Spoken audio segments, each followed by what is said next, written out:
Gente, me empolguei. Me empolguei porque eu acabei de ver os 3 primeiros episódios da segunda temporada de Anéis de Poder e eles corrigiram um monte de problema da primeira temporada. Voltei a me empolgar e eu não quero gerar expectativa errada com esse vídeo aqui, porque vocês já me conhecem. Mas vamos tentar voltar a gravar? Vamos tentar ler juntos As Duas Torres?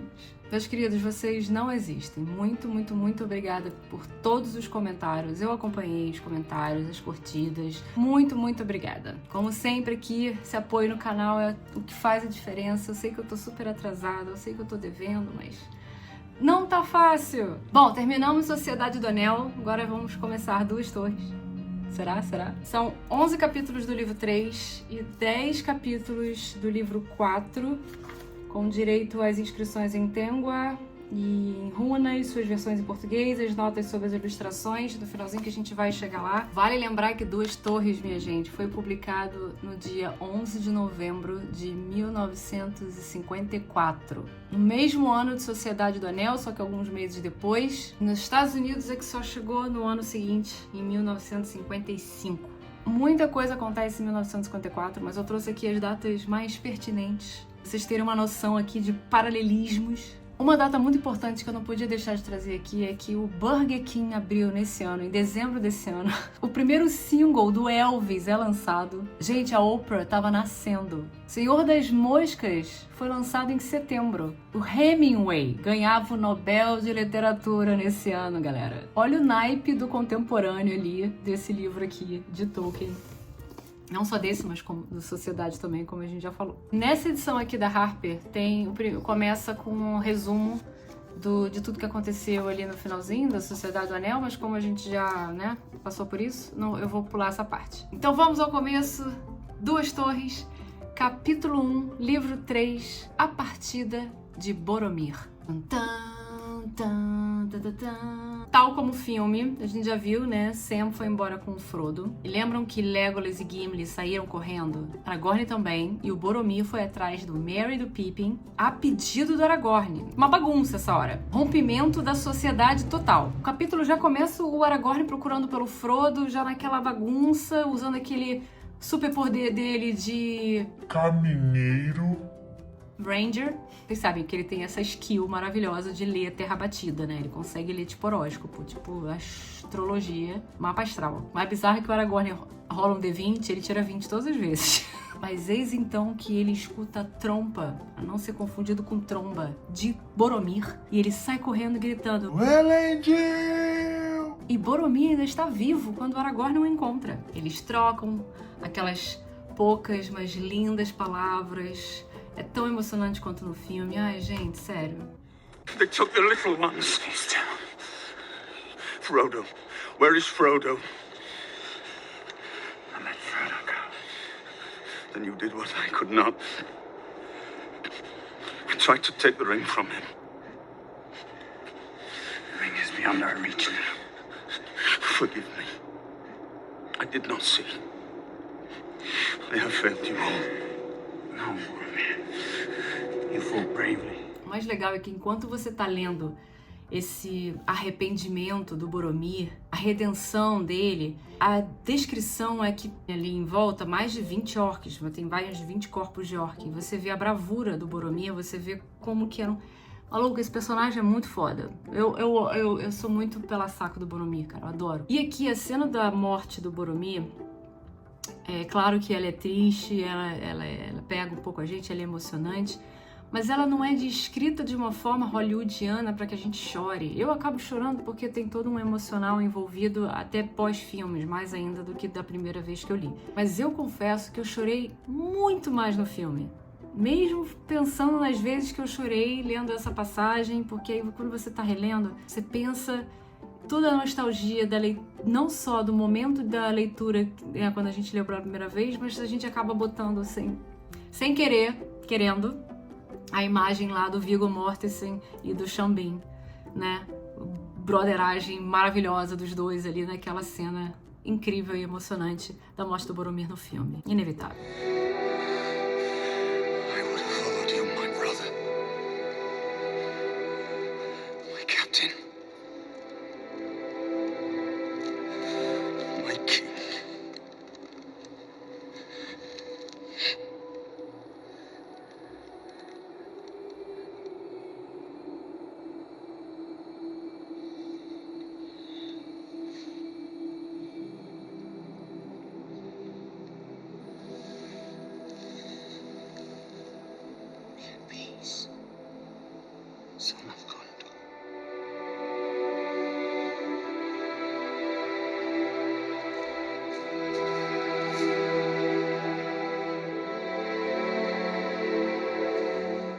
aí quando o Gimli chega com o Legolas, eles chegam logo depois do acontecimento do Boromir morrer, muito parecido com o filme, e eles resolvem dar um funeral digno, né, pro Boromir, que é a mesma cena também. Eles botam o Boromir dentro de um barco e deixam o barco ali seguir na direção das cataratas de Haurus. Olha a esperteza aqui do narrador.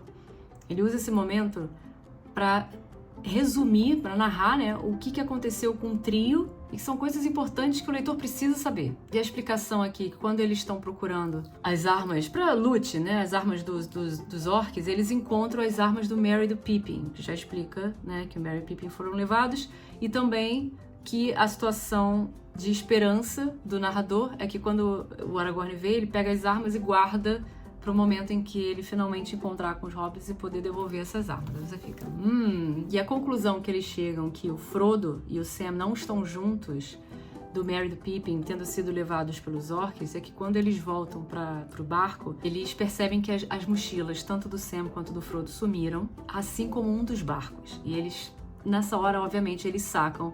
O Aragorn já sabia, quer dizer, já tinha essa noção, e agora conclui que Sam e Frodo pegaram dos barcos e foram para o outro lado da costa. São pequenas frases, gente, que o narrador usa para ter todas essas explicações, para que o leitor não ache que, enfim, são conclusões óbvias, ou que, como é que eles vão saber?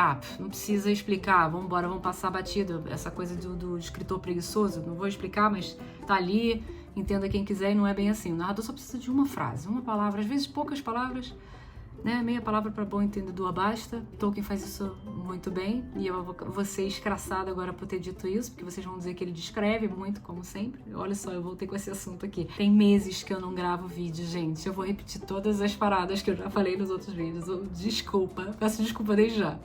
Uma coisa aqui que é importante lembrar. O trio agora percebe, vendo os corpos dos orcs, que não são apenas orcs, mas esse grupo de inimigos, porque uns lembram homens, né? Homens grandes, misturados com orc, e é nesse momento também que eles sacam que tem outra raça, além dos orcs, coisa que no filme a gente já sabe dos Uruk-hais, já bem antes da metade do filme, quando o Saruman lá cruza os caras e, enfim... Cruza os caras. E eles veem também esses homens orcs com a mão branca e no elmo um S de Saruman. Então não é só a mão branca que quer dizer Saruman, também tem um S que deixa isso mais óbvio. Aparentemente o trio do livro é mais burro do que o trio do cinema. Brinks! E toda essa parte, a maneira como a situação se desenrola, rola aquele dilema do Aragorn, do que ele vai fazer. Já tava com esse dilema antes, mas agora ele tem um dilema maior, que, sabendo do que aconteceu, ele vai atrás do Sam e do Frodo, do outro lado da costa, em direção à Montanha da Perdição, ou eles vão atrás do Merry e Pippin pra salvá-los do...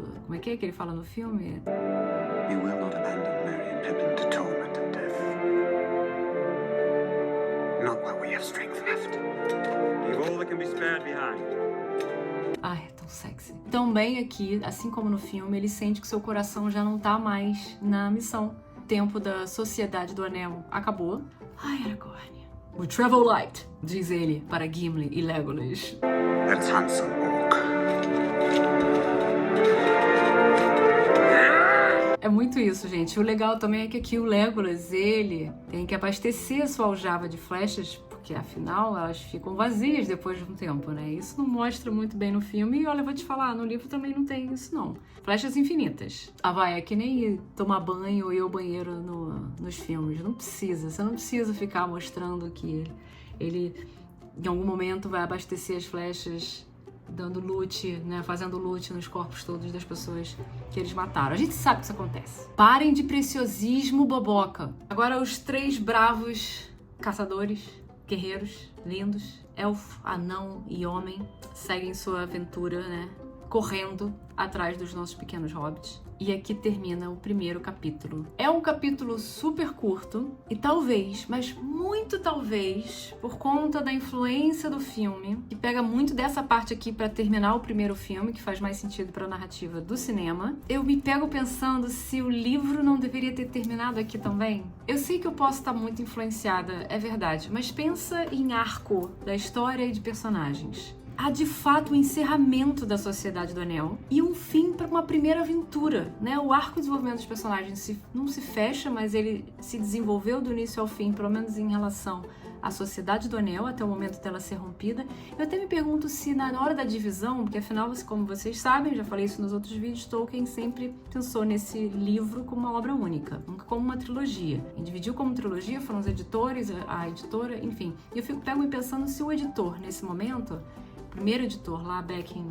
54, não decidiu talvez passar essa passagem para o segundo livro para gerar o gancho no primeiro livro para as pessoas depois, 4, 5, 6 meses depois, se não resolveu criar um gancho, afinal não tem encerramento de nada, né? O Boromir ainda não morreu, eles não sabem o que vai acontecer ainda com o Sam e com o Frodo, o Merry e Pippin tá naquela coisa uma informação um pouco aberta. A gente tá realmente no escuro no fim do primeiro livro. Decisões, difícil, gente, não é fácil, não é leviano aqui. Talvez eu tivesse decidido, e talvez isso tenha sido completamente errado, que seria terminar como o filme terminou, com a morte do Boromir. Eu teria colocado a morte do Boromir no primeiro livro, sim. É uma passagem importante, justamente ter a redenção do personagem que acabou de atacar o Frodo algumas páginas antes. Então você ter esse encerramento do personagem com a redenção, com uma emoção envolvida que é a morte dele...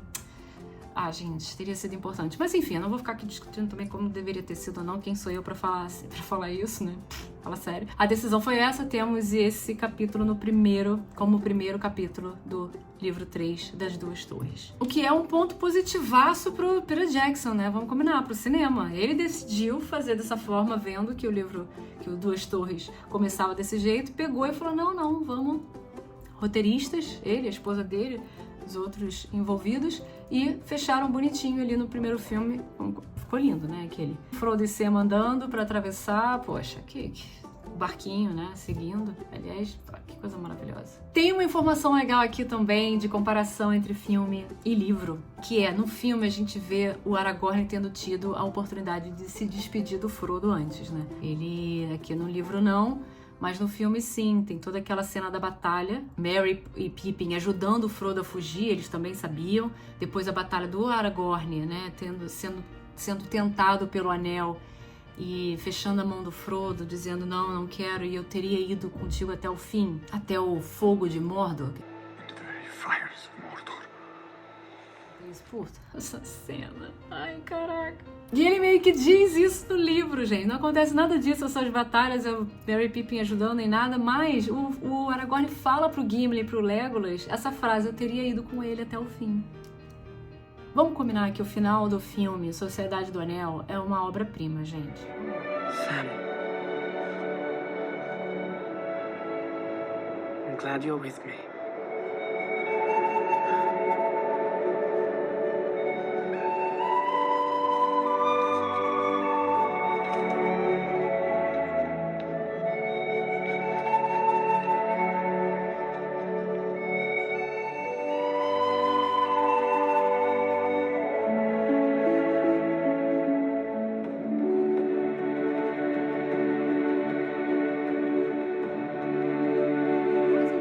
Porque a partir de agora a gente vai experimentar a narrativa do Tolkien de uma forma diferente como foi até agora. Porque o Tolkien vai dividir o ponto de vista dos personagens. Na verdade, ele não vai dividir de todos, né? Ele vai fazer os núcleos. Aragorn, Legolas e Gimli de um lado, Merry e Pippin do outro. E não vamos ver o ponto de vista do Frodo e do Sam até o livro 4. Ainda em Duas Torres, mas só depois da metade do livro. Nada contra Sam e Frodo, gente, porque já deixei aqui bem claro nos outros vídeos o quanto eu sou apaixonada por esses personagens. Frodo, então, putz. Mas essa parte da história do livro 3 todo, principalmente com Legolas, Aragorn e Gimli, pinta um quadro maravilhoso. O Tolkien, a partir desse momento, ele dita um ritmo novo. Ele amadurece a narrativa de um jeito. A política da Terra-média, a riqueza dos personagens, o mundo crescendo diante dos nossos olhos. É absurdo, gente. Vai querer ser escritor depois disso? Vocês vão ver. Aguardem. Senhor dos Anéis, As Duas Torres, é a melhor coisa desse mundo. Que o mundo já viu acontecer em todas as eras do ser humano na Maria. E vejam Rings of Power. Tá tão legal.